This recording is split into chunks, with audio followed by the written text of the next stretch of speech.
Howdy, folks, and welcome back. Hope you're all blessed and doing okay out there. Well, for today's video, I present to you Tracks Through Time, a living history of the Durango and Silverton Narrow Gauge Railroad Museum. Now, this program talks about the Durango and Silverton, which is probably the most viewed, most overrated, and most ridden train in America. It is one of the last of the fully functional narrow gauge roads in the world to maintain a full fleet of steam locomotives. As we all know, recently they were upgraded to oil. They no longer burn coal, but it still is a great place to go and ride a train through the mountains. The train ride is just as spectacular today as it was when it was operated by the Durango and Silverton. It runs on the branch of the Durango and Silverton narrow gauge, while the other one was the Cumbres and Toltec, which is part of the Rio Grande as well. Silverton is a great train ride, offers great scenery, and great locomotives, and great people. Someday, I hope to make it out there myself. This also has the most material, so we got a lot to cover. But first, a disclaimer. I ain't paid, sponsored, or endorsed to do this. I am not making any money off of this. This is being done for fun, historical, entertainment, and preservation purposes only. The copyrights, the rights, and the credit go to the original owner and creator of this program. I have no idea if it's in print or not, so I'm not going to say it is print or is out of print. Is in print or is out of print, because I really have no clue. Please don't sue me and don't take this video down. This is being done for fun, not for money. And I take no credit for it. I own nothing but the DVD and the case it came on. Get it? Got it? Good. Alright, here we go. And all aboard for the Silverton train. This is the legend of Narrow Gauge Mountain Railroad.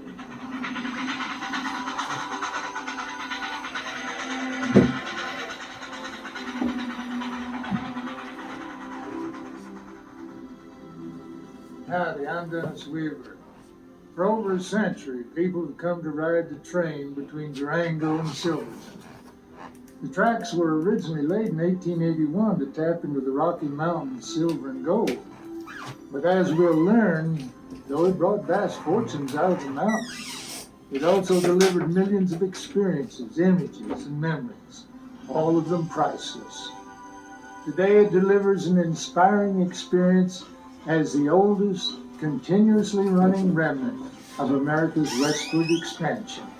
We can still ride it, just as it was back in the beginning, behind vintage steam locomotives and the original cars, through some of the most spectacular mountains in Colorado.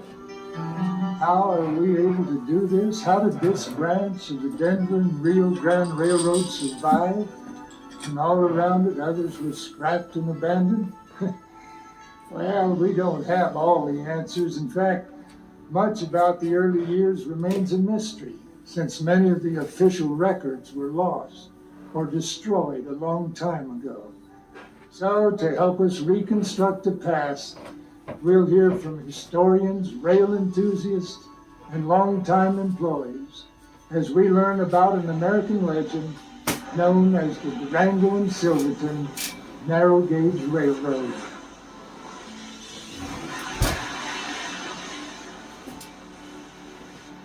When I started, I was over in the car shop, and we were bringing in these cars that were just chicken coops and tool sheds. The DNRG wasn't called the sick man of Wall Street for nothing. It was usually in trouble, real serious trouble. There were a lot of people that talked about trying to save it, and a lot of people who made some minimal efforts. But Mr. Bradshaw came in, and he had the desire and enthusiasm.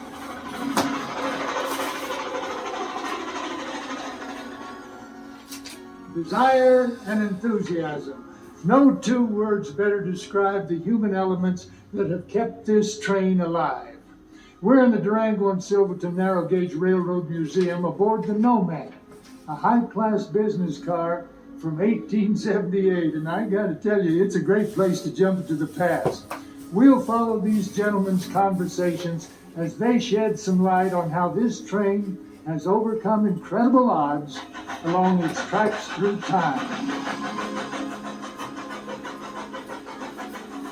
Our experience, our environment that we operate in is unbelievably pristine and unique, and you get a sense of wilderness. You see what it's like, and then you sit back and it forces you to say, golly, when the guys built this railroad, or when these miners first came here, how did they make it?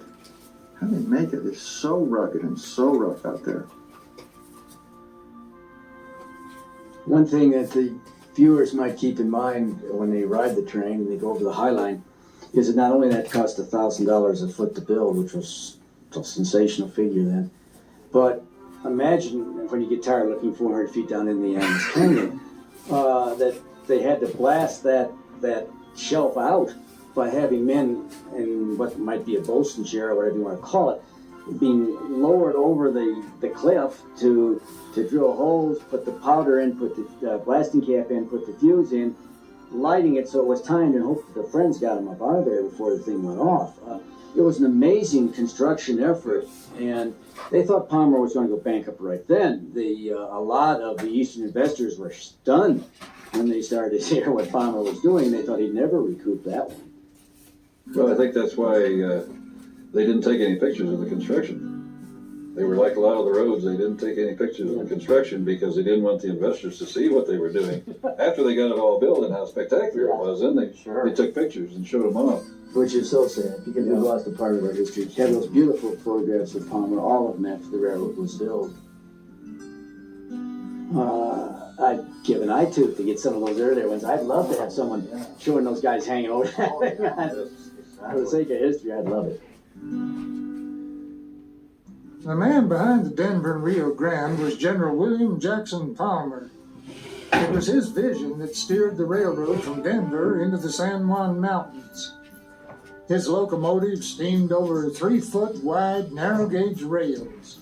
This made it cheaper to build and easier to negotiate the sharp twists and turns through the mountains. And although Palmer was a visionary railroad man, the nation's tumultuous financial times and a torrid building pace would eventually undo his leadership of the D&RG. Rio Grande, as we know it, had a very precarious history as far as the revenue is concerned. I don't know how many receiverships it went into. As a matter of fact, when I started working in 1950, we just come out of a receivership. It was in turmoil all the time. And to look back now and to see and note that there is no longer a Rio Grande, which is... I don't think we ever thought we'd see that, do you? I didn't. I sure didn't. The Durango and Silverton line was once connected to many routes that formed the Denver and Rio Grande Railroad. But in the 1870s, the mines and mining towns surrounding Silverton were far removed from the main rail lines of their day. Transportation was a huge problem. Using mule trains and wagons was slow, dangerous, and impossible in winter. They were sitting on mountains of riches which they couldn't get out to cash in. They pleaded for rail service, and in 1879, advance crews of the Denver and Rio Grande began surveying a course for what was to become Durango. From there, they marked the 45 miles of mountainous terrain into Silverton. When the line finally reached Durango in 1881, the most expensive and difficult part of D&RG's San Juan extension was yet to be blasted out of the mountains. Getting through these mountains was quite a feat. They worked all through the winter with picks, shovels, and dynamite. Incredibly, in just 8 months, the Denver and Rio Grande would reach Silverton in the summer of 1882 and immediately begin serving the mines of the San Juan Mountains. Shortly thereafter, a local man who had been building toll roads through the mountains turned his attention to trains. Otto Mears, the pathfinder of the San Juans, laid tracks to feed Chattanooga, Ironton, and others. This Silverton line was built across terrain even more rugged than the route between Durango and Silverton. Mears would eventually own 3 small railroad lines, They transported payloads, supplies, and people between remote mining towns and the DNRG, which would connect them with the world beyond. Mears also built the Rio Grande Southern, an extension that ran from Durango to Ridgeway and into Ouray. Along the way, the Rio Grande Southern had stops in Telluride and other mining towns of that era. Altogether, these lines fed a region that became one of the richest mining districts in the United States. One remnant of the Rio Grande Southern is the number 42, an 1887 vintage locomotive that now resides alongside others in the Durango and Silverton Narrow Gauge Museum. Durango and Silverton were two of the busiest railroad hubs in the Rockies. Silverton claimed to be the narrow gauge capital of the world, but even the heydays were not without trial. It was just a fact of mountain life that natural disasters would make things difficult along these tracks. Snowslides were a common headache, completely cutting off Silverton and other towns from needed supplies. The trains bucked untold volumes of snow, trying to keep the tracks clear and supply lines open. Where men and locomotives couldn't clear the tracks, they burrowed through the snow, creating tunnels for the trains. Floods, and especially the flood of the century in 1911, wiped out many miles of track and almost bankrupted the line. Then on top of these hardships came two man-made disasters, the First and Second World Wars. The U.S. Army wanted to take all the locomotives and most of the cars up to Alaska. One thing that happened in the Second World War, which I think we tend to overlook, is that we were running the narrow gauge railroad up in Alaska. They were running out of rolling stock, and they came down here, and they were going to take a lot of the rolling stock off. They expect they got some of the stuff off the Rio Grande Southern, but Betty Pellet over at Rico, who was a state legislator in this area at that time, she fought hard to keep those locomotives and the rolling stock. They took all the 70s except the three that we have left now. Right. Yeah, they were going to, I think, take almost all of it if they hadn't, if Betty hadn't fought them. Fortunately, the last three K-28s in the world are here and running today. Otherwise, might have, like you said, it might all be gone. Because of the Second World War, the demise of the narrow gauge started actually because they were doing away with the steam locomotives and replacing them with diesels. This little train here survived that because of the rail fans that discovered that the Silverton branch was still running. And I owe a debt of gratitude to all the rail fans, because if they hadn't discovered that this little train was still running, that wouldn't be what it is today as a passenger train. Well, and then they really discovered it when you think the Tomahawk came out and they saw the country and saw the railroad, knew that it was still running, and after the war, people finally could buy automobiles again, and they started trekking to Durango.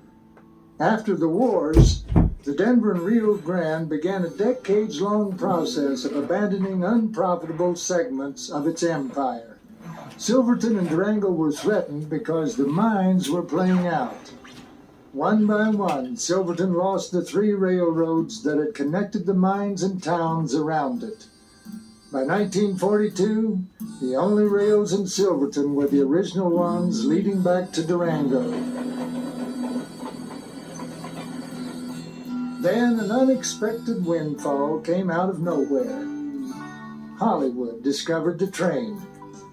From 1949 through the 60s, the Silverton branch began to benefit from parts in Around the World in 80 Days, Ticket to Tomahawk, Butch Cassidy and the Sundance Kid, Rio Grande, and many others.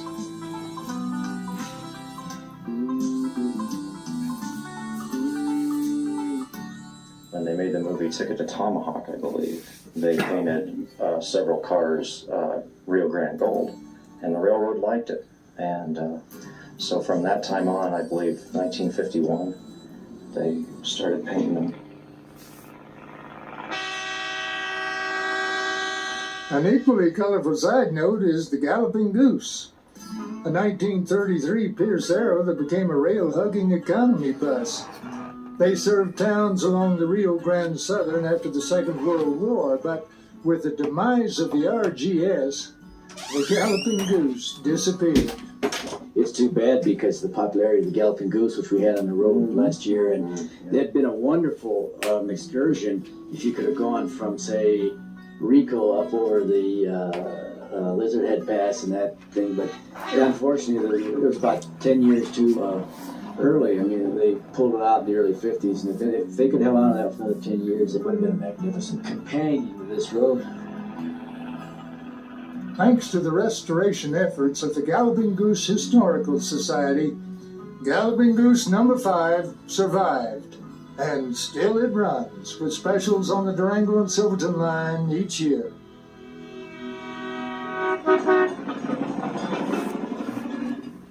In 1951, the Denver and Rio Grande Western, as it was now called, abandoned the passenger runs that connected Durango with Alamosa and all points east. The railroad wanted to close down the Durango and Silverton branch too.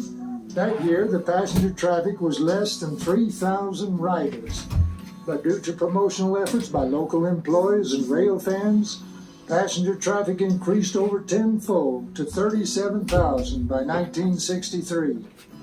And as summer ridership continued to increase through the 60s, the Denver and Rio Grande Western thought the line might just be worth saving. Then, in 1970, a natural disaster, a huge flood, wiped out miles of track, and with it, the razor-thin profit generated by tourism. Finally, in 1981, the Denver and Rio Grande Western sold the Durango and Silverton branch. Mr. Bradshaw came in and he had the financial wherewithal, but most important, he had this mission in life to preserve history. He had this sense of what a treasure this was. And it was his drive and ambition and absolute focus on saving this historical heritage that has put the Durango and Silverton Railroad Railroad in a position to live forever. I always say, and I've said it more than once, is the fact that if Mr. Bradshaw had not bought the railroad when he did, this Silverton branch would not exist to this day, because it was going by the way as all branch lines disappeared.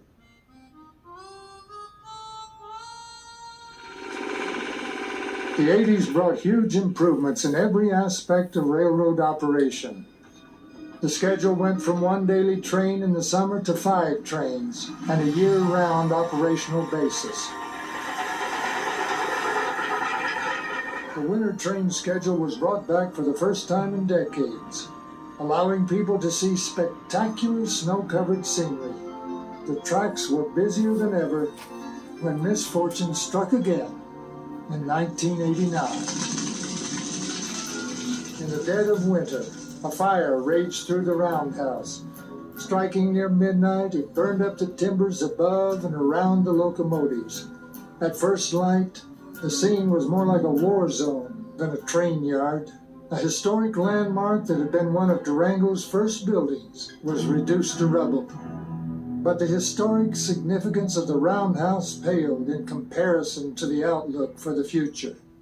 As badly scorched engines were uncovered and pulled from the ashes, many people wondered if the trains would ever run again.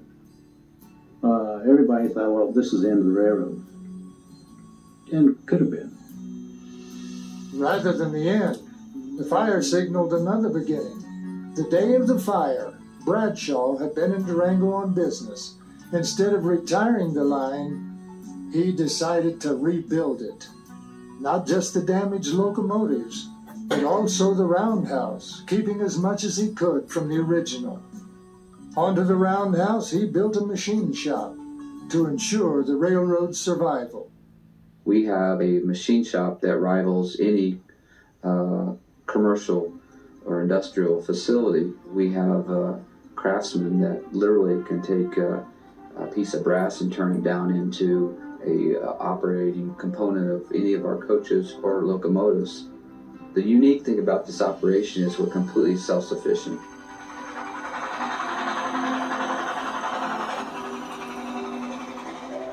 "10 years after the fire and after 2 decades of careful restoration, Bradshaw sold to Durango and Silverton. The new owners, American Heritage Railways, continued the tradition of honoring the train's historic significance. I count him as a very good friend and a supporter, and I think if there's one thing he's instilled in me, and that's toe the line on the history. You know, I think the most significant thing that Al has done with his ownership is enhance what Mr. Bradshaw had accomplished when he acquired the railroad. And when Al bought the railroad, one of his first directives to me was to open a museum.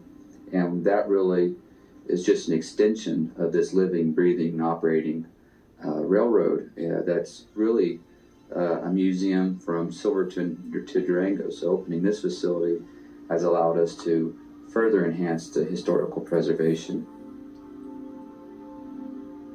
We talk about preservation, and where else can you go? And literally, you get the smell, the noise, the cinders, the smoke, which we talked about. This is an all-encompassing sort of preservation.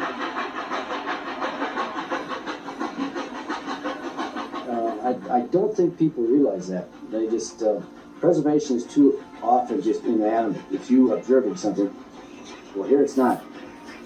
You are involved. You're part of this preservation. If you've ever seen as much dead equipment as we have, and these fellows work on it all winter long, and like he says, in the spring of the year, when they come alive. It's like a breathing piece of machinery that talks to you. And so everybody's got a little bit of railroad blood in there. It just starts to work on you, and it's a romantic part of history that most everybody can relate to.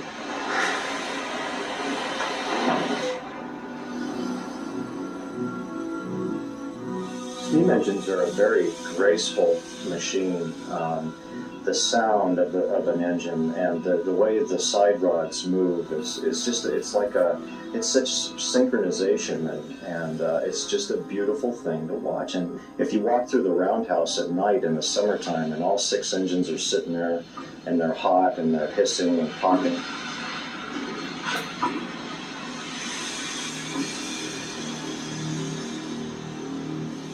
it's like walking through a dragon's lair or something. Yeah, it's just really a neat thing. They're kind of resting.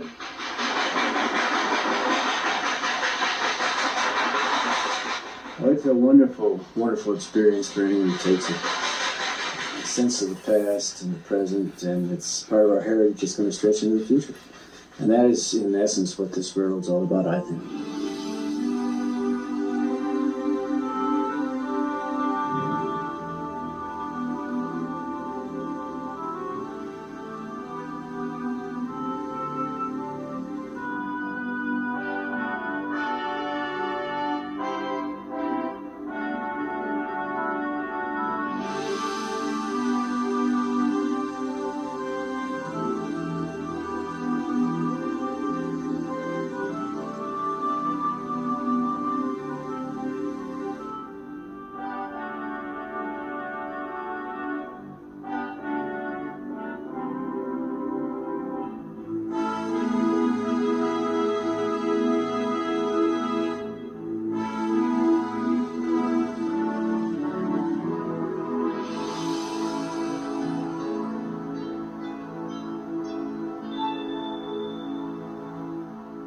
Yeah, steam railroads left us quite a legacy. By linking the east to the west, the railroad altered the face of our nation. Many of our major cities and towns were originally just whistle stops that sprang up along the railways. The steam trains held the promise of progress, opportunity, and adventure. The Durango and Silverton is a lasting tribute to these early locomotives. And today we all have the opportunity to look back and see this country as it was then, raw, rugged, especially when you see it from the inside of a steam train that's still making tracks through time. I'm Dennis Weaver. Thanks for watching.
And now for the bonus material.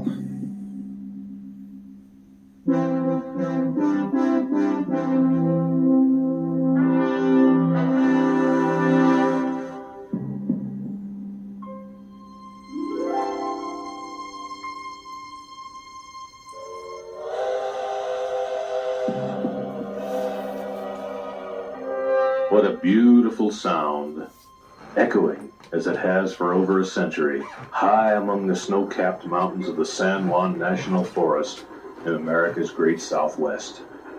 It's the whistle of a steam locomotive, and her year-round job is to pull a famous and historic passenger train, the Silverton. This same kind of coal-fired, steam-powered engine opened up the richest corner of Colorado. It was a mining train, working its way through an area now known for the Indian ruins at Mesa Verde National Park, great ski resorts, and pure scenic beauty. We're at the original station in Durango, Colorado. Here, the Silverton train begins its daily trip north into the towering peaks of the Continental Divide. And today we're going to take that trip.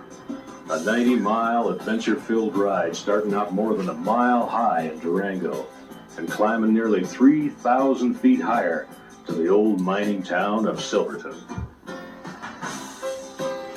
It's this trip that has made the Durango and Silverton narrow gauge railroad a living legend, a national treasure. Dawn is just breaking and things are getting underway in the roundhouse. Engines that worked yesterday are being prepared for today's run. Glowing coals in the fireboxes, carefully tended during the night, need only a little stirring and a few shovels more to be ready. These 5 steam locomotives are like no other engines in the world. The newest one took to the rails in 1925, and though they've steamed hundreds of thousands of miles, they're all in condition to go just as many more. Well, it's time. The roundhouse doors open, and the iron horse inches from its overnight berth to the turntable.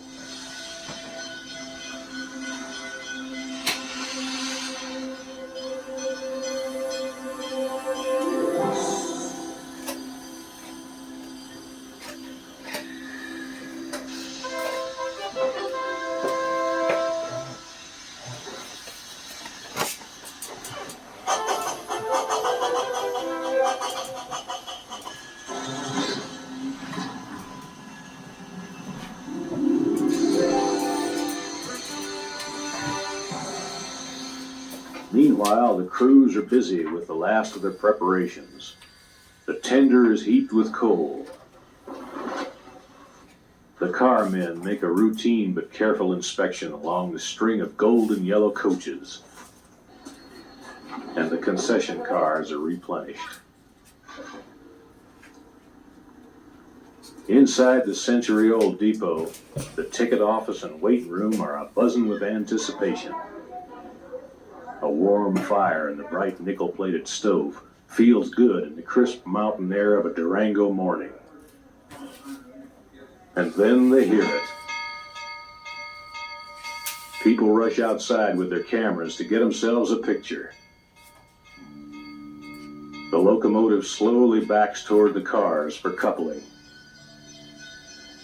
A solid clunk from a leading car is the signal to all on board that the Silverton train stands ready. Some passengers are swapping talk with the engineer and the fireman. Others are hurrying to take their assigned seats. Now the conductor makes a final seat check. A few standby passengers who are waiting for an empty seat or two grab their tickets and climb aboard. The conductor gives the high sign. Aboard! The engineer gives 2 blasts of the whistle. Eases the throttle open. And we're rolling.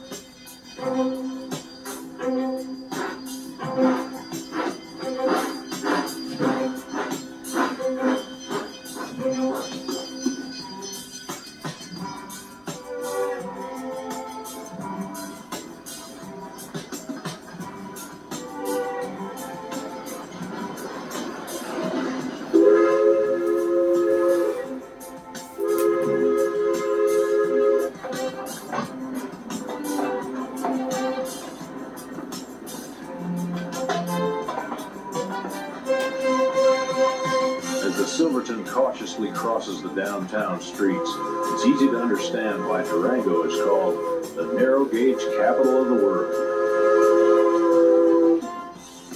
Whistles for each street crossing are answered by waves from townspeople all along the track. This historic city has preserved a lot of its Victorian charm. With its colorful past and surrounded by awesome natural attractions, Durango offers a complete range of vacation accommodations to visitors from all over the world, and in all 4 seasons. Picking up speed now, the coaches begin that gentle sideways rolling motion, characteristic of early railroads. A few steps in the aisle, though, and you'll get your sea legs and roll with the rhythm. Walking around, you'll notice the cars on this train have a little variety. There are the regular coaches, of course, and some open-air gondola cars, which let you have a big sweeping view. Concession cars, and a parlor car, too. Up ahead of all this is the engineer. His skill and experience got him the job and the glamour of running the locomotive, but he's not really the one in charge. It's the conductor, the man taking the tickets, who's in command. He's got the responsibility for making this trip safe, enjoyable, and on time. He's also the man with all the answers. Few passengers can ask questions about the Silverton that'll stump the conductor. The first of 5 strong bridges brings us to the Animas River. It was named El Rio de las Animas Perdidas, or River of Lost Souls, by the Spaniards, the first Europeans to explore this country as they traveled north from Mexico. The original rails for this route were laid down in 1881, and they follow close to the course of the Animas on up the canyon. High in the mountains, rain and melting snow form countless clear and rushing creeks that become the headwaters of this river. Many of these sparkling streams will be crossed as the train heads to its destination. The clicking of steel wheels on rail joints sets the Silverton's pace at a relaxing 20 miles an hour. Just about our top speed for the day, through this fertile highland with its farms and ranches and a growing suburban population. You know, that valley between those red-striped ridges and cliffs was carved by glaciers less than 1 million years ago. Just yesterday in geological terms. But today it's hard to imagine a glacier big enough to fill it. Here at Hermosa is the first water tank, surrounded by all sorts of rail, spikes, and machinery. You see, the foundation of safety is found among these kinds of things. Keeping that roadbed fine-tuned and free of obstructions is a thankless job, but one that maintenance of way workers have been proud of for generations. Maintenance like this is something of a lost art, something that's been handed down from father to son on this line. Just beyond Hermosa, the passengers become aware of a new sensation, climbing. The valley seems to drop away as a steepening grade yields to more than 100 tons of locomotive and tender. The fireman shovels on more coal. The engineer hits the throttle and the powerful sound of the Silverton echoes off the wooded slopes. The scent of pine mixes with cold smoke as the train is pulled into the folds of a narrow canyon. The river far below cuts its way into a deep gorge. Down there is Shalona Lake. That means we'll soon be pulling into the old frontier stagecoach stop at Rockwood. This meadow, surrounded by high cliffs, is as far up the tracks as today's automobiles can take us. From here on to Silverton, it's up to these locomotives to get us through the mountains.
Sure, they're old, but you ought to see what they do to keep them running like new. Ever so often, things have to be replaced, but there's no way to get parts for engines this old, so they make them right here. Now, this is not your run-of-the-mill machine shop. These folks do complete rebuilds, using tools as big as the job itself. It's all done to keep the engines running sure and strong for years to come. As we come out of Rockwood, the train seems to pull in its elbows, and we officially cross the line into the San Juan National Forest. A few seconds later, passengers on the Silverton get their first look at the incredible Animas Canyon Gorge. The cars wind around a sweeping curve, and then, slowly, the train moves out onto the spectacular High Line. Up here, the rails cling to a narrow ledge 400 feet above the raging Animas River. It's hard to believe that the roadbed here was blasted from the cliff with black powder by men dangling from ropes more than 100 years ago. Just as we're coming off the High Line, we enter a heavily forested area. And just the other side of this, the Animas River comes up to meet us, and we cross a 130-foot-long bridge. I imagine old General Palmer and his boys had a time building this one. Yep, William Jackson Palmer built this line, and all the rest of the Rio Grande Railway. To service all this mountainous territory, his trains would have to go where tracks had never been laid before. Sharp curves and steep grades were impossible for the big flatland trains, so everything had to be built smaller.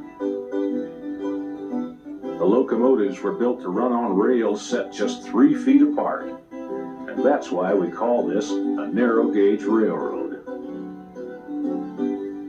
It was the only way through these mountains then, and it's still the only way to see this part of the country.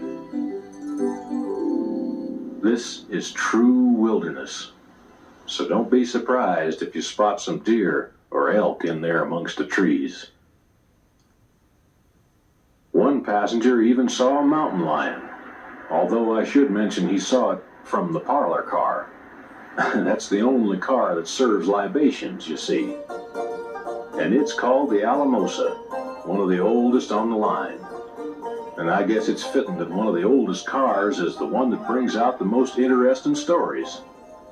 When the passengers aren't telling them, the bartender is more than happy to let go with a few.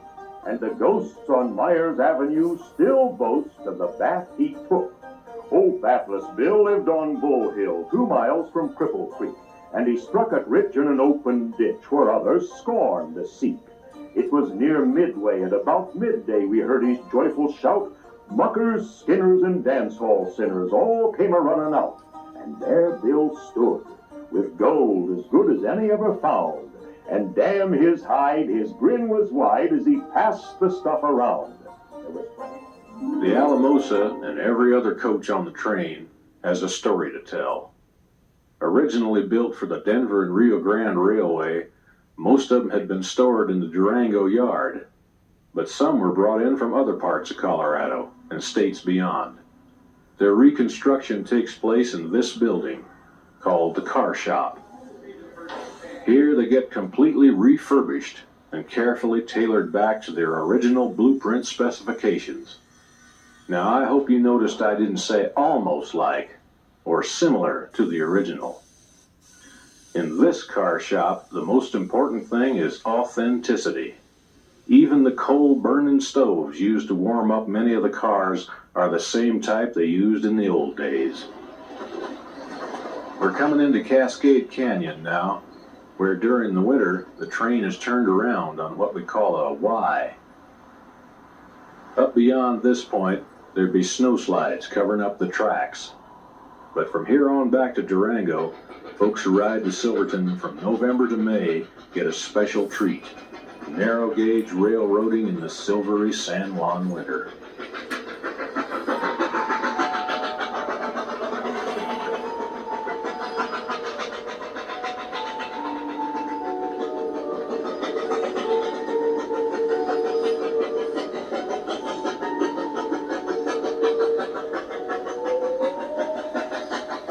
It's summer now, though, and we're pressing on into even more awe-inspiring country. One more time we cross the Animas River and enter the land of the glory holes, abandoned mine shafts from long ago. And way up above them, the Needle Mountains pierce the sky at more than 14,000 feet. All the timber they needed for mine and railroad construction was cut and floated downstream to a sawmill, which was once located here at Teft. Now the Silverton is the only way to see all this close up, but we nearly lost her. You see, along about the 1920s, automobiles were starting to move around, and things got fancier and faster. That made the train less attractive.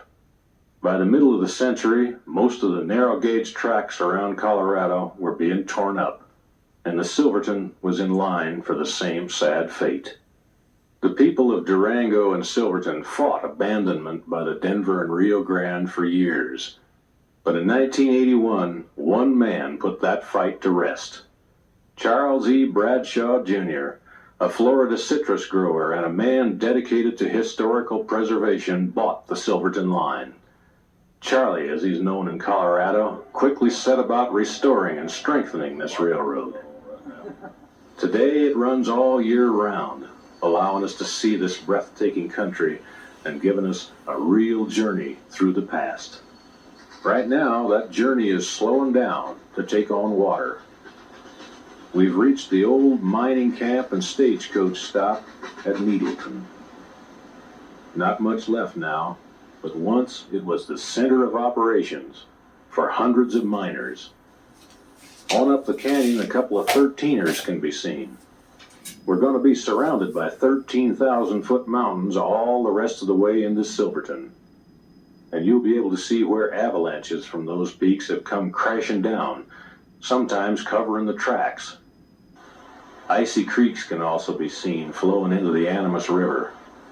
This is a mountain scene very little changed from the way it looked when the train rolled through here more than 100 years ago. The canyon opens up now, and there's our destination, the town that gave its name to the train, Silverton, mining capital of the San Juan Mountains. Plenty of time here to get a bite to eat, walk along the old sidewalks, browse through the shops, and take in that wonderful Victorian and Western tradition. A tradition that lives on today, because Silverton, like the train that once hauled its riches, is being preserved as a registered National Historic Landmark. Some passengers will take a bus back to Durango after the visit, but most folks enthusiastically look forward to the return run down through the mountains aboard the train. That old familiar sound signals our departure from Silverton. Now, heading for Durango, the first thing to strike you is how different everything looks. See, that's because those who were sitting on the left side coming up from Durango were looking out to the west, toward the La Plata Mountains, the Hermosa Cliffs, the waterfalls, and so on. Now, going back, people in the same seats will be looking to the east, toward the tallest peaks, and different streams, and side canyons and such.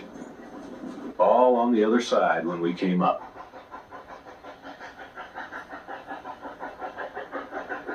You know, riding this train, it's easy to think you're on another kind of trip, one of another age.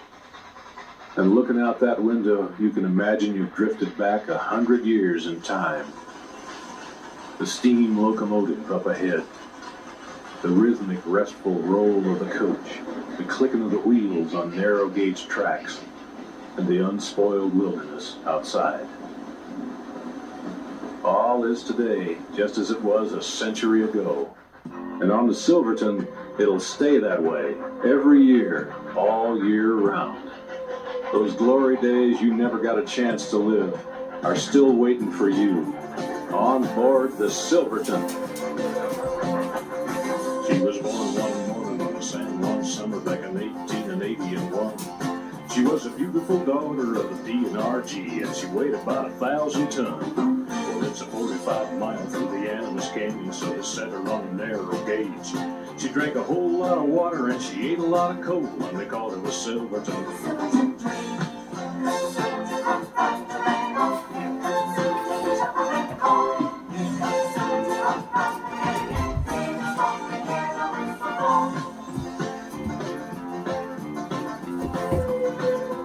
Well, now listen to the whistle of the rock like a Silverton town. And you're gonna get a shiver when you check out the river, which is 400 feet straight down. Take on some water at the needle for the tank, and then you struggle up to 5 grade. And by the time you get your hide past the snow shed slide, you head right on the Silverton.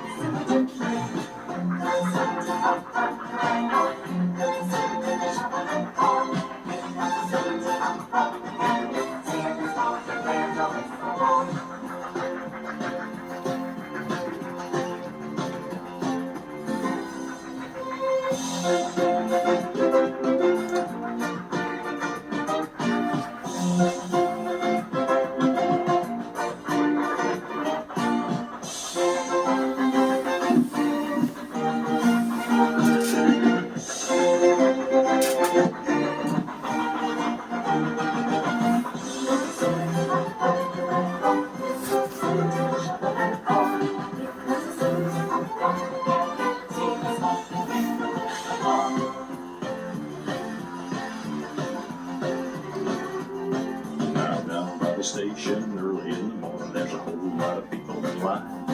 And they all got a ticket on the train to yesterday, and it's gonna leave on time. Well, it's a 45-mile up the Animas Canyon, so they run her on the narrow gauge.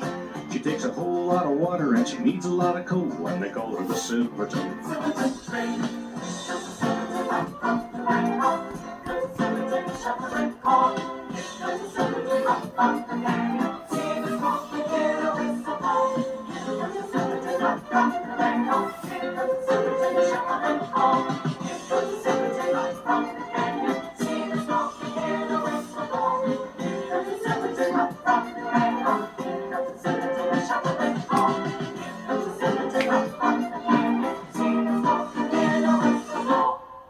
Two programs down, 2 more to go.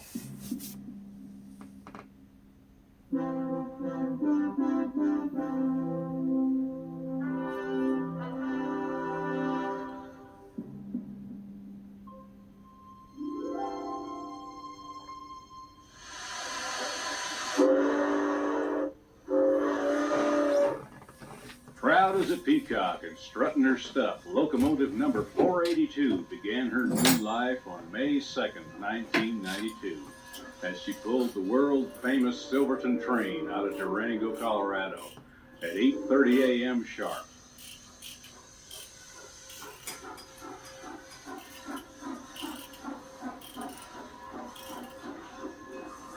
It was a long time since this locomotive looked this brilliant. Over 33 years, in fact. You see, she ended her first life on the narrow gauge with the Denver and Rio Grande Western Railroad in April of 1959. At that time, business on the narrow gauge just wasn't what it had been in the past. And instead of making expensive routine repairs to 482 and the boiler, the Rio Grande just stored her away in the Alamosa, Colorado yards. In 1970, the rusting engine was towed, dead, to Chama, New Mexico, when a portion of the last remaining narrow-gauge empire in America was sold to the states of Colorado and New Mexico. But to the Coombers and Toltec Scenic Railway, the 482 was also too far gone to rebuild. But 21 years later, men with a vision had a plan. The management of the Durango and Silverton Narrow Gauge Railroad traded a larger operating locomotive, number 497, to the C&TS for what was left of the old 482. Since the rails between Chama and Durango had long been torn up, number 482 left Chama on a lowboy truck and arrived in Durango on October 9th, 1991. The locomotive, which hadn't been in Durango for over 3 decades, was rolled back onto familiar rails. What was left of this gallant lady was affectionately shoved into one stall of the roundhouse to begin her rebirth of a locomotive. Now, there's more to rebuilding a locomotive than meets the eye, and in the case of old number 482, there was a lot more. The locomotive hadn't run in over 30 years, and the elements had taken their toll. Once the locomotive was moved to a stall in the D&SNG's roundhouse, the shop forces had their work cut out for them. This roundhouse and shop, by the way, is one of the most modern and complete steam locomotive repair facilities in the world. Here they maintain a complete stable of 6 operating steam locomotives, and in addition they can machine and even fabricate many of the parts it takes to keep these wonderful machines running smoothly and dependably.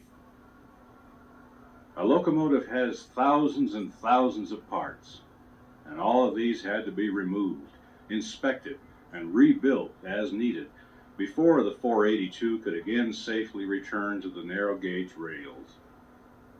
Many parts had already been removed by the engine's previous owners, but there was still plenty of locomotive and tender to work on, over 119 tons of it, in fact. Of course, before you can put a locomotive back together, you have to take it apart, and that's what the shop forces proceeded to do by removing the remaining outside accessories, or appurtenances as they are called, the piping, the main air reservoirs, and the like. The 482 was then jacked up, and the spring rigging that the locomotive rides on was unlaced. A dolly truck was put under the rear to support the weight. The side rods, which transfer the back and forth power of the steam pistons to the wheels, were removed and sent to the machine shop to be bored and have their bushings renewed. The heaviest of these rods weighs in excess of 500 pounds on this locomotive, known in railroad classification circles as a K36, the K standing for Mikado class, or 282 wheel arrangement, and the 36 representing 36,000 pounds of tractive effort. All 8 drive wheels were carefully lowered into the drop pit. The wheels were then raised out of the drop pit and sent to the machine shop for cleaning and inspection. The driver boxes, which are located between the outside counterbalances and the wheels, were removed from the journals, and the old babbitt melted off the sides of the boxes. New crown brasses were installed and bored to the size of the journals. Crown brasses are the brass bearings for the locomotive drive wheels. Also, new babbitt was poured and machined for the correct lateral conditions of the working locomotive. New grease cellar boxes were fabricated and repacked with grease. Grease cellars are boxes that hold the brick grease, which lubricates the locomotive journals. Everything was reassembled onto the journals, properly fit and checked. The Durango and Silverton narrow gauge railroad has the capacity to do a lot of things you just won't find in most other machine shops anywhere in this world, and this includes steam locomotive driver work. The counterbalances were pressed off their drivers with the railroad's 600-ton wheel press, specially designed and built by the D&SNG for this purpose.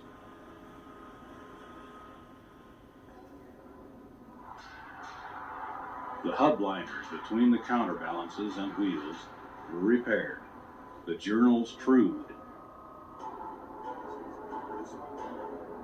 and the number 1 axle was renewed on the railroad's 24-inch lathe.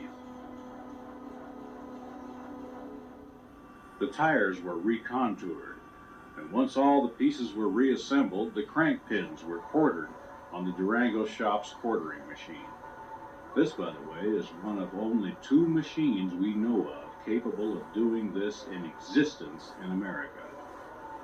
It was brought to Colorado by the D&SNG from South Africa, after having originally been built in England.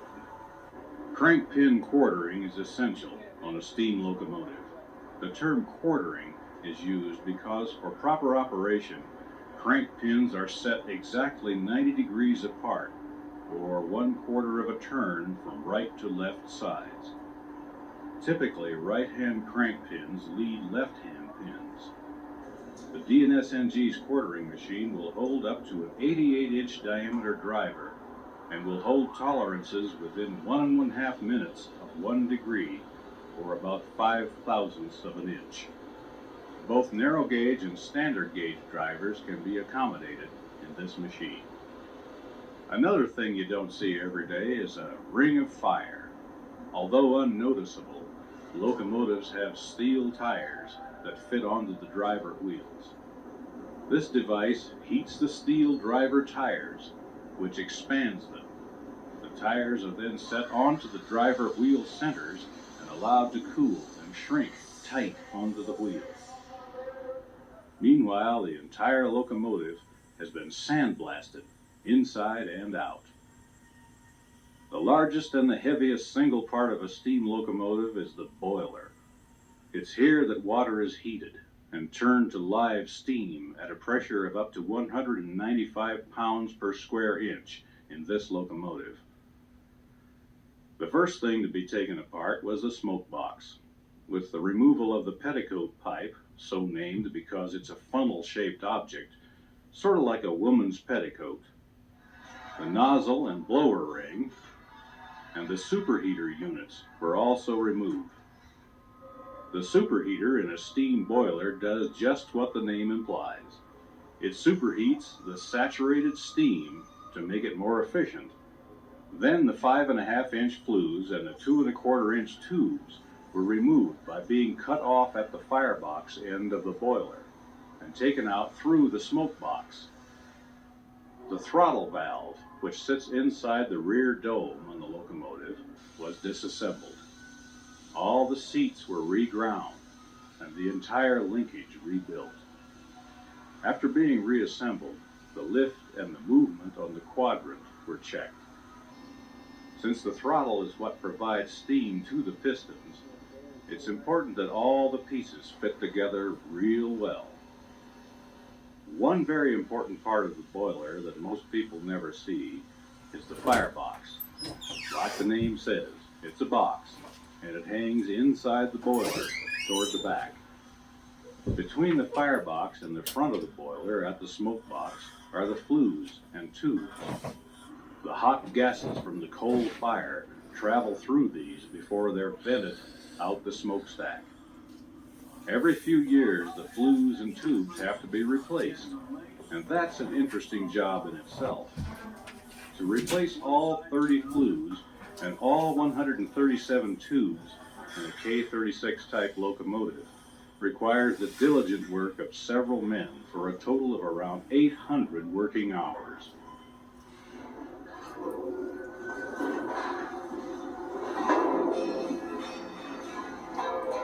The interior of a boiler without its flues and tubes is really nothing more than a long barrel with perforated ends. One can see the inside of the front flue sheet and the front boiler braces. The pipe on top is known as the dry pipe. This pipe carries steam from the throttle to the superheater header. But before new tubes and flues could be installed, the sheets of metal at either end of the boiler had to be prepared. In the case of putting in an entirely new flue sheet, the metal has to be carefully cut and shaped.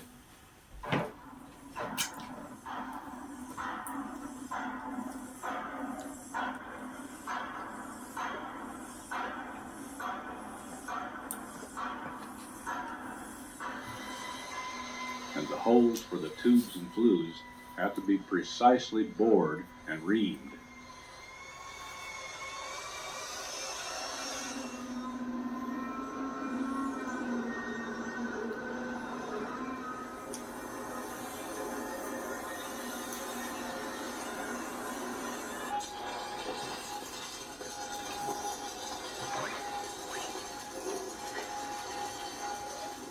Swedging the flues is one of the more interesting, if not noisy, parts of boiler work.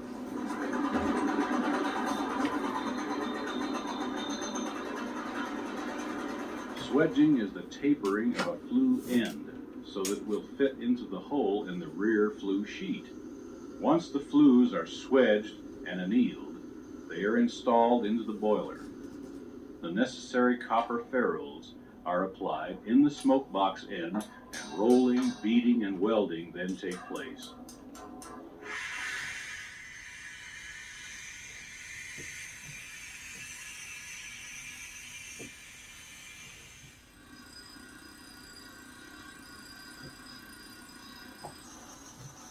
To do this to the specifications required by safety standards is another art the Durango and Silverton folks are experts at. To hold the firebox in place in the boiler, stay bolts are used. There are two types, rigid and flexible. Rigid stay bolts are much like long rivets. They're typically threaded into the outside boiler shell and inside firebox sheets and riveted over on both ends. Flexible stay bolts serve the same purpose, but they're threaded and riveted only on the firebox sheets. All of the 1,024 stay bolts on number 482 undergo a visual and a hammer test. After all the interior boiler work is completed, the dome lid is set into place. This removable disc, made of 1-inch thick steel plate, allows the only access into the interior of the boiler. With it bolted down securely in place, the boiler is now a pressure vessel ready to test. This is done hydrostatically by pumping the boiler full of water above its maximum allowable working pressure. Water is used as opposed to air or steam, so that any leaks can be readily seen. Now that the heart of the locomotive has proven itself, it's time to add to it. The front end assembly in the smoke box is put back together. Then the smoke box door is bolted tight. To insulate the boiler, lagging is used. It's applied in blocks and wired into place from 1.5 to 2 inches thick. And the firebox area is covered with an insulating cement. Then the part you see on the boiler, the jacket, is applied. It's simply sheet metal, which holds the lagging in place and protects it from damage. Now we have a fairly complete locomotive, but we still need something for it to ride on and make it go. The drivers are put back after the binders are removed. Binders are the bottom portion of the frame, directly beneath the drivers. Looking through the frame pedestal jaws, one can see the binders being removed. Special care has to be taken to make sure the drive wheels are parallel with the locomotive frame, as well as the exact distance apart, so the motion of all the moving parts is synchronized.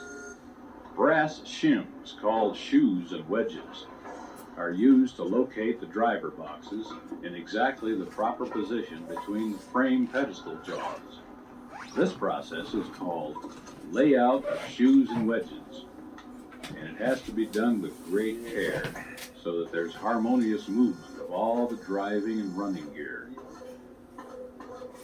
After the drivers are reinstalled, the driver springs are set into place on their saddles, the spring rigging relaced, and the locomotive lowered back down onto its suspension. There's been plenty of other work going on. The steam-driven air compressor has been rebuilt. It's known as a Westinghouse 8.5-inch cross-compound air compressor. Compressed air is stored from the compressor in tanks that sit horizontally along both sides of the locomotive.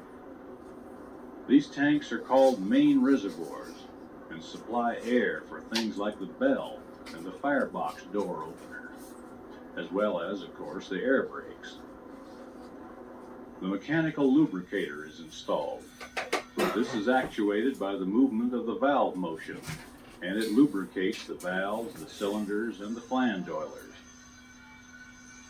Then there's the hydrostatic lubricator, which mixes oil with the steam used to drive the air compressor. You gotta have electricity to run the headlight, the backup light, and the cab lights. And this neat little steam-driven power plant is called the dynamo. It's a steam-powered turbine, which generates enough 24-volt DC to power a headlight, which can be seen over 2 miles away in broad daylight. If you're going to make steam in the boiler, you got to have water. And to get the water from in the tender tank up to 195 pounds of pressure inside the boiler, an injector or inspirator is used. There's one on each side of the locomotive, and they use the Venturi principle. Next, the gauges are installed. A steam gauge to determine boiler pressure, and air gauges that give the engineer important information: main reservoir pressure, brake pipe pressure, independent and straight air pressures. Remember, air operates the brakes. Locomotive brakes are set by admitting compressed air into the brake cylinders, and train brakes are set by a reduction of air pressure, sort of like the system used in 18-wheelers on the highway. The two sets of brakes are operated from different valves by the engineer in the cab. The sand dome is put back on top of the boiler. That's the forward dome, and it's filled with sand to be used for traction under the drive wheels. The engineer controls the flow of sand from the cab. The main fountain is used to provide steam to operate the various appurtenances on the locomotive, such as the injectors, the air compressor, the dynamo, the hydrostatic lubricator, the blower, and so on. The fire doors are installed. These are butterfly-type doors that allow the fireman to shovel coal into the fire through the rear portion or backhead of the boiler. In order to let in as little cold air from the outside as possible, they're air-operated by a foot pedal on the cab floor. There are plenty of cab fixtures: steam lines, air lines, and the water column, water glasses, gauge cocks, and so on to keep the engine men busy. We can't forget the woodwork, the windows, and the doors. It was entirely renewed by the D&S-NG carpenters from the car shop. They put in new window channels and sashes, new cab doors, and even brand new seats and armrests. On the outside of the boiler, the bell and whistle and safety valves were rebuilt, and dozens of feet of piping had to be reinstalled. Air and steam lines also run under the lagging and jacket for use on the locomotive sanders, and to heat the mechanical lubricator oil. One of the first items to be taken down is one of the last to go up, the side rods. Now that the work has been done on them in the machine shop, they're carefully reinstalled, one at a time. The side rods that go from wheel to wheel transfer the engine's power to all other wheels from the main drivers, and power is supplied to the crank pins on the main drivers from the main rod on each side of the engine. The main rods are connected through the crossheads to the piston rods, which come out of each cylinder. Just above the cylinder is the valve. It's a smaller cylinder which disperses and regulates the amount of steam going into the cylinders. The linkage which makes the valve function is reinstalled. All the motion was removed and cleaned and inspected. The radius rod was lengthened and the combination rods straightened. The valve links were reground to radius, and the link blocks were renewed, as were all the pins and bushings. Then the valve crossheads were remachined. The valve motion is controlled by the wheels going around, and the amount of effect it has on the operation of the locomotive is controlled by the engineer through the use of the reverse lever, or the Johnson bar.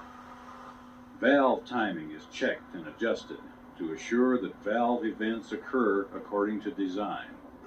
Each valve must admit equal amounts of steam to both pistons on both sides of the pistons at the correct intervals. On the roundhouse tender track, the guys have been working on the tender, which rides directly behind the locomotive and carries some 8 tons of coal and 5,000 gallons of water. New wooden decking was installed, which the tank and coal bin sit on. The wheel trucks and the air brake system were reworked, and the whole tender received a fresh new coat of paint and a brand new proud name, Durango and Silverton. The locomotive and tender were then hooked together by use of the drawbars and drawbar pins, and the air lines were connected.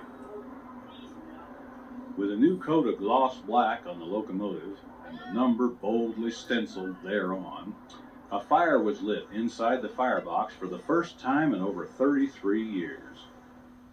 Over the next several hours, the boiler pressure climbed, and finally, under her own power, the rebuilt number 482 slowly steamed out of her roundhouse stall into the bright Colorado sunlight. A few final adjustments here and there, such as setting the safety valves, or pops as they are called, atop the steam dome, and she was ready for a long and productive career running through the beautiful Rocky Mountains of southwestern Colorado. And there you have it, folks, the rebirth of a locomotive. Number 482, as she proudly displays her beauty, a truly living and breathing product, reborn by conscientious, hard-working, devoted employees of the Durango and Silverton Narrow Gauge Railroad, who overcame agonies and frustrations and applied tender, loving care to ensure that this locomotive once again was able to take her place in history as she struts her stuff pulling the Silverton train through the spectacular Animas Canyon. We proudly credit and dedicate this film to the men who helped in her rebirth and who are equally proud to take their place in history with America's legend, the Durango and Silverton Narrow Gauge Railroad. She was born one morning on a San Juan summer back in 1881. She was the beautiful daughter of Dean R.G. and she weighed about 1,000 tons. Well, it's a 45 mile through the Animas Canyon, so they set her on the narrow gauge. She drank a whole lot of water and she ate a lot of coal, and they called her the Silverton. Silverton train, here comes the Silverton up from Durango. Here comes the Silverton, they're shoveling the coal. Here comes the Silverton up from the canyon. See the smoke and hear the whistle blow.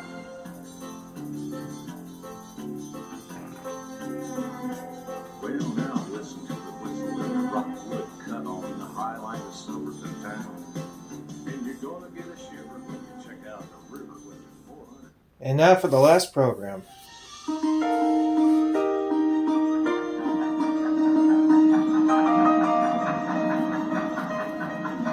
She runs between the smoky blue ridge and emerald green water.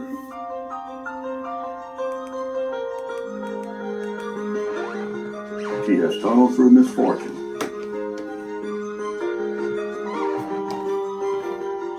and overcome repeated attempts to abandon her.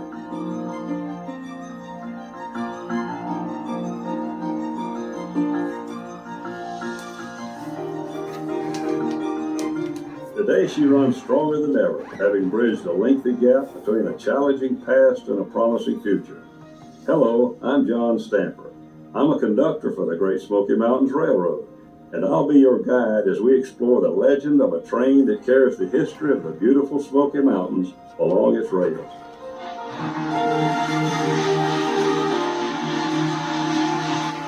This was unexpected, folks. The Great Smoky Mountains Railroad, the bonus program. Enjoy.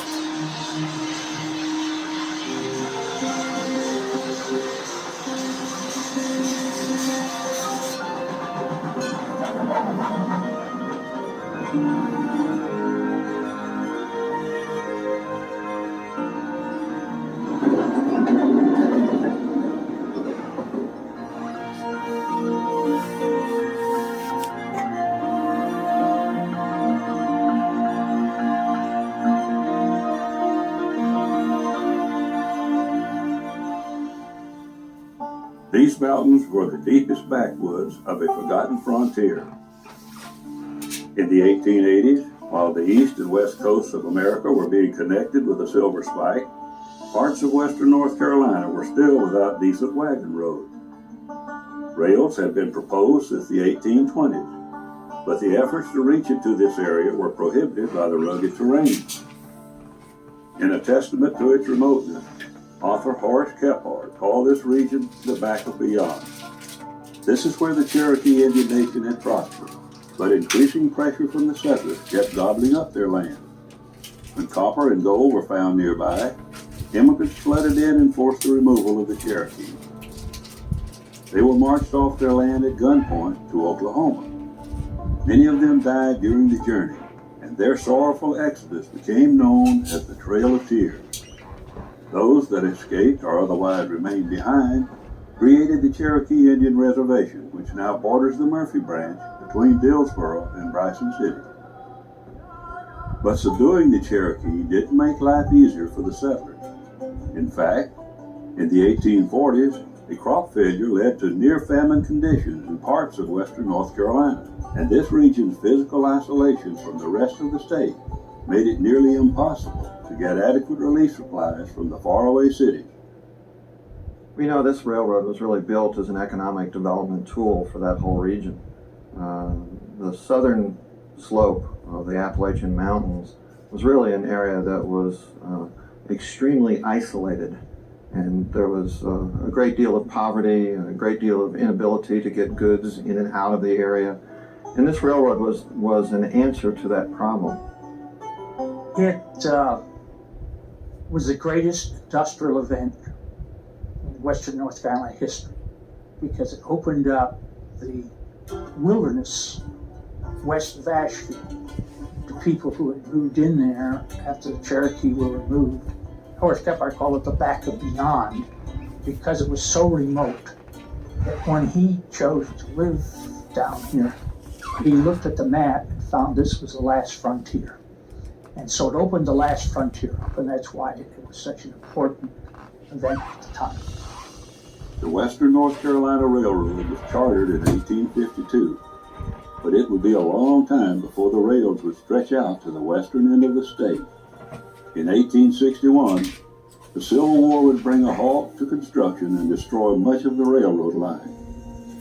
It was a war that deeply divided the people of western North Carolina. It was very much of the brother against brother type of area. You would have one family in a community that was on the side of the South and another family that was on the side of the North. But as far as any major battles, anything like that, that just didn't happen in the mountains. After the Civil War was over, the struggle to build the railroad continued.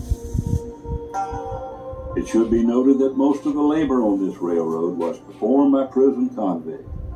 Convicts were loaned by the state as cheaply as $125 each per year. And one of the saddest events in the construction of the Murphy Branch involves the drowning death of many on the Tuckasegee River, just west of Dillsboro. There was a disaster there at the Cowie Tunnel where the men were working on the tunnel. And if I have the story correctly, the men were camped on one side of the river. And then they were doing work on this tunnel across the river. To get from the camp to where the work was being done, they had to ride a barge that was pulled across that river. They were using flatboats hooked to a cable, and they overloaded the flatboat with 19 prisoners. And then they had a guard and a trustee with them. When they got halfway out into the water, the speed, the pressure started shipping water, and the prisoners panicked and started moving about. And on a flatboat, that's a disaster. And the boat turned over, and they were chained together. And while they tried to get to shore, they didn't make it. The guard made it, and the trustee made it. The men, as the story goes, were buried in a mass grave on top of the mountain above where the tunnel is. If you go through the tunnel today, there is dripping water that is said to be the tears of the prisoners who built the tunnel from the grave above. Despite all the financial and physical hardships, the railroad kept pushing toward its goal of reaching the town of Murphy. It managed to reach what is now Bryson City in 1884, and some of the toughest passages through the mountains were still ahead of them. The Nantahala Gorge between Bryson and Murphy is heavily forested. Today, this section of the line is a whitewater playground with some of the best rafting and kayaking in the country.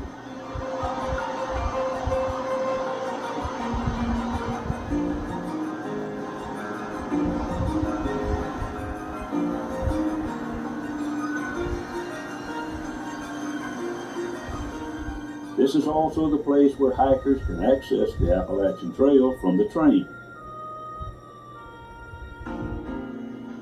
Building in this gorge required the construction of trestles for several river crossings.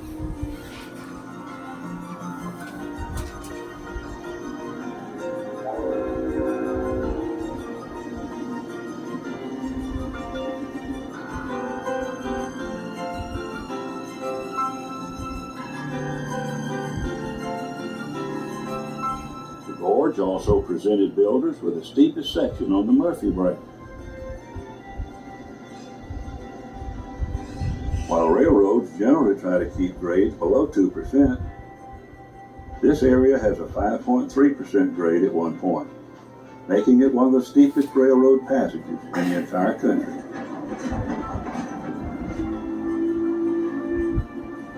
The terrain was so challenging that it took a full 7 years to lay the 58 miles of track from Bryson to Murphy. Finally, in 1891, the rails reached their destination. When the line was completed, it opened western North Carolina to a new wave of prosperity.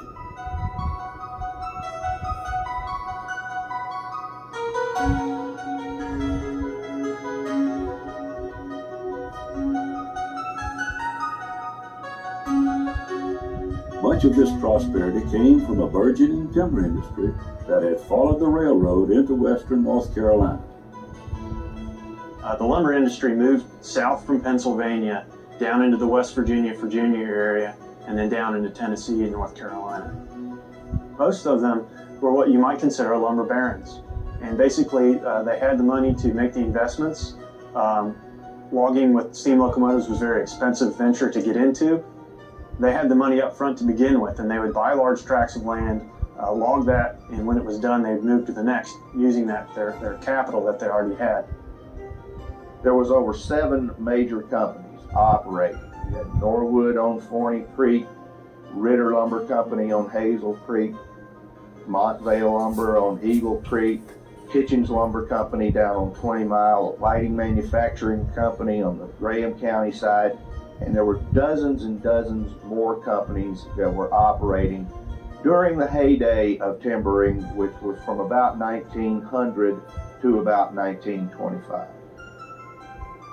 When the logging companies came into the area, this was the first time that most people that lived in the area had an opportunity for what they called a public job, to work for someone else, and an ability to bring in some hard cash to the family. So it was looked at as an amazing economic boom to the entire area.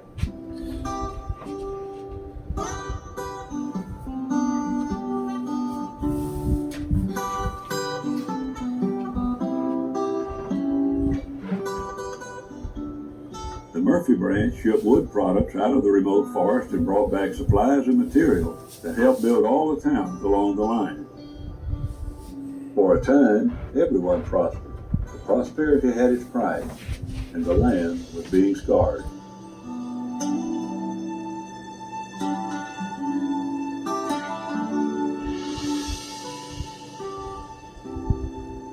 While all this work was going on, a man named George Vanderbilt came to Asheville.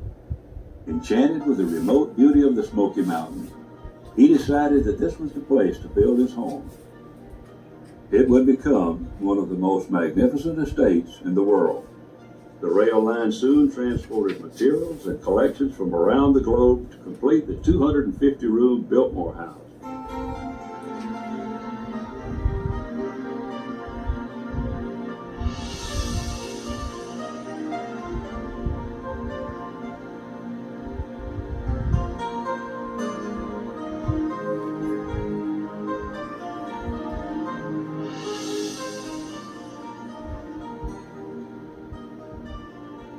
Vanderbilt had an idea of the new modern forestry techniques that were being perfected in Europe should be done on his vast new estate. So he actually hired the only American who had been trained in the European forestry techniques. His name was Gifford Pinchot.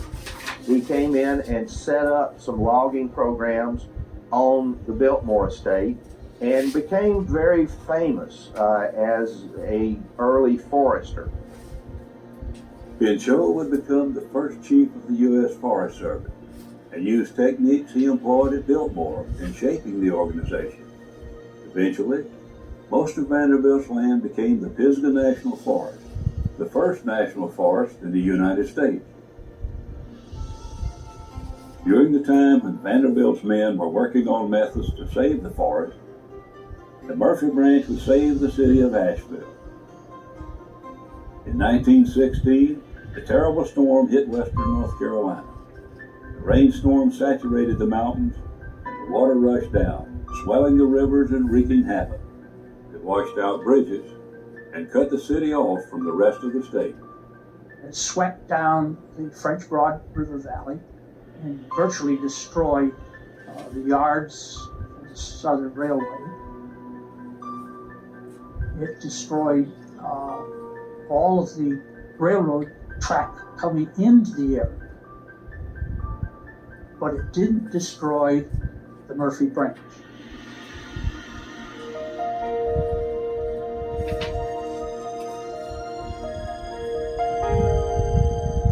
It was the only open section of track. They chewed up the track badly and had to go back in after the situation and reballast and put down new track because of the number of trains that they were going every half hour, loaded with equipment and supplies to bring Western North Carolina back. Through the early 1900s, the Murphy branch would continue to service the industries and towns in western North Carolina.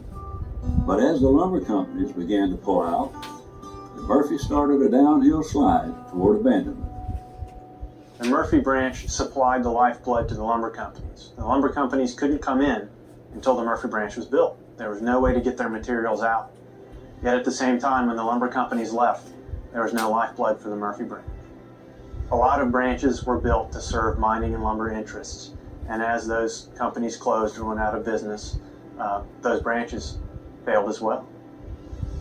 The lumber companies were forced to leave as accessible areas were logged out and citizens became unhappy with the scarred landscape. Together with the federal government, residents of Tennessee and North Carolina bought up thousands of acres to create the Great Smoky Mountains National Park. In 1942, not long after the logging industry was gone, the federal government called upon the Murphy branch to help in the war effort. The war effort demanded an extraordinary increase in the country's manufacturing capacity. As part of its effort to meet that demand, the U.S. government constructed a dam in western North Carolina to generate electricity. It would become the tallest dam east of the Rocky Mountains, and it would require the assistance and rerouting of the Murphy branch. 24 miles of track were repositioned to make way for the dam. The construction required a tremendous amount of material, and nearly all of it was brought in on the Murphy branch.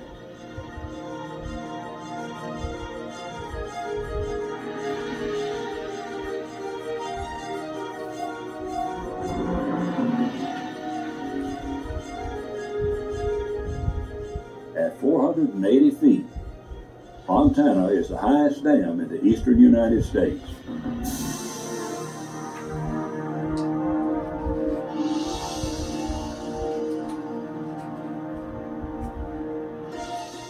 At the end of the Second World War, the Murphy branch began to falter once again for lack of business.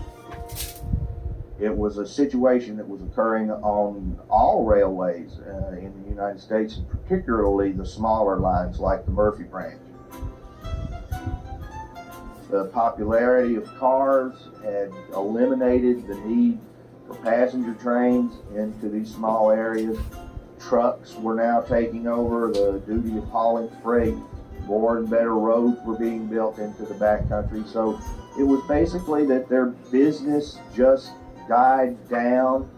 Fortunately, there was enough freight being hauled in and out of the area that the line kept in operation until the 1980s when Norfolk Southern decided to apply for abandonment of that line. Just when it seemed that the Murphy Branch would be abandoned by its owner, the Norfolk Southern Railway, the state of North Carolina came up with a plan. It was thought that the tourism industry had grown to the point that it just might save the line, but time was running out. Southern had petitioned to abandon the rail line and actually got permission from the ICC to abandon it. Malcolm McNeil got wind of it and approached the governor about buying it or leasing it, and they worked out an agreement. In fact, the day they worked out an agreement, the Southern had sent a work train going to Murphy to start taking up the rail.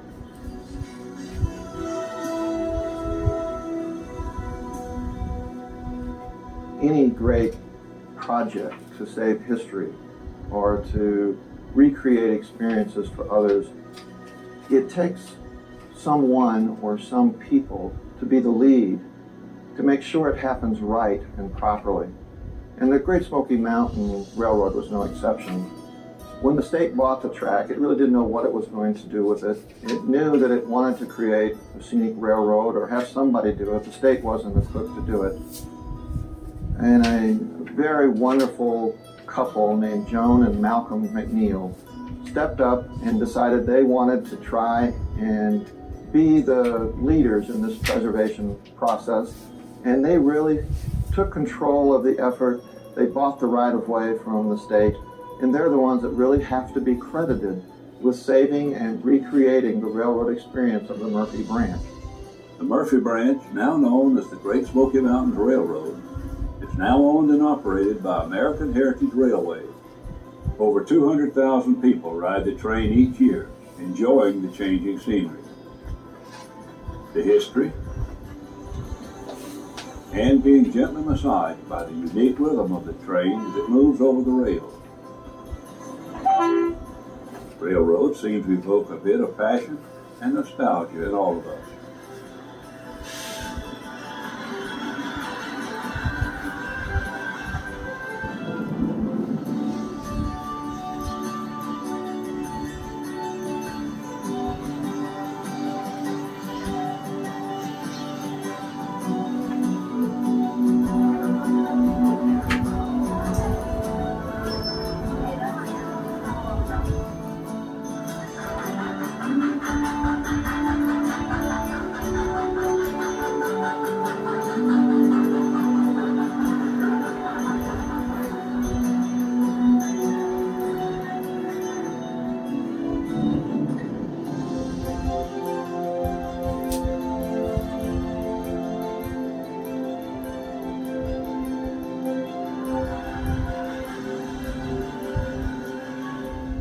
Several movie companies have taken advantage of this line's scenic beauty and authentic character. Movies like Forces of Nature with Sandra Bullock were shot on this railroad. And that great train wreck in The Fugitive with Harrison Ford happened right here just outside of Dillsboro. The engines used in the wreck are still on display. The Smoky Mountain itself is a wonderful line to ride on because it's a real railroad. They still haul freight on that. It has a wonderful historic background, and it goes through some magnificent country. 17 miles an hour is just about the right speed to see the Smoky Mountains, and it is just a wonderful activity for everybody to do.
This railroad is a rolling reflection, a surviving example of the hardships and heroic efforts that created this country.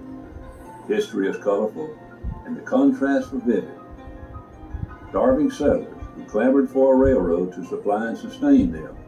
George Vanderbilt, whose vast fortune and vision created an opulent masterpiece just over the hill in Asheville. The Cherokee Nation's Trail of Tears, and the Civil War that deeply divided the people of western North Carolina. The Appalachian Trail, and this very railroad which transports us to places where we can all celebrate the splendor and spirit of the Great Smoky Mountains.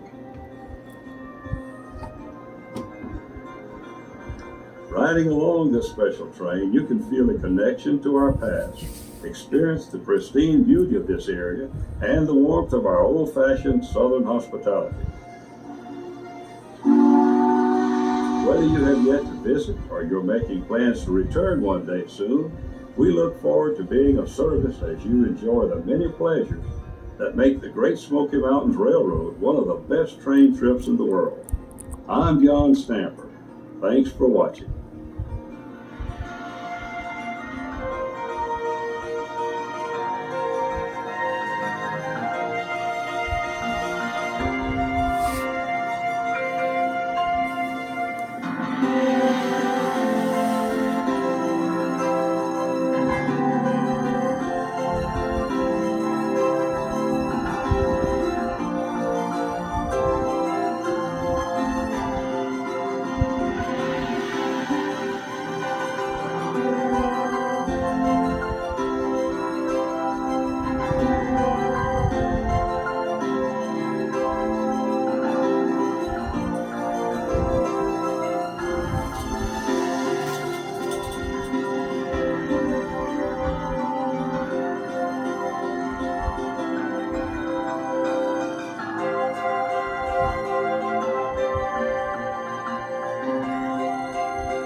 And there you have it, folks, an amazing 4-part series about the Durango and Silverton Railroad.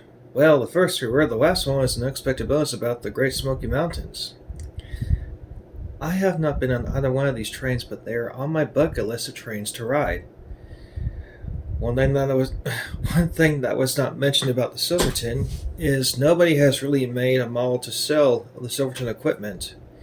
You can buy the K36s, the K27s, and the C19s, but only the ones that have Denver and Rio Grande on them from a company called Blackstone Models. At the moment, they're the only ones who make them in HON30. Actually, I think Bachman makes them in ON30 as well. I'll have to look into it. It's been a while since I've checked on that kind of stuff. The Blackstone ones, though, are probably the most expensive because they're made of brass. Last time I checked, the retail price of one of those engines without sound was about $600. That's a lot for a small locomotive. Unfortunately, modeling narrow gauge roads is not as popular as they're seeing in the real world, which is a shame, because they're pretty cool and very interesting. Either way, the Silverton train and the Great Smoky Mountains Railroad are 2 trains that I think any train buff should go out and ride. And any history buff too. You'll have a great time. The glory days live on in roads like these. Anyway, that's going to wrap it up for this video, so until next time, please be safe around trains, Please like, share, subscribe, and comment. And Jesus loves all of us. Happy Reels, guys. See y'all next time.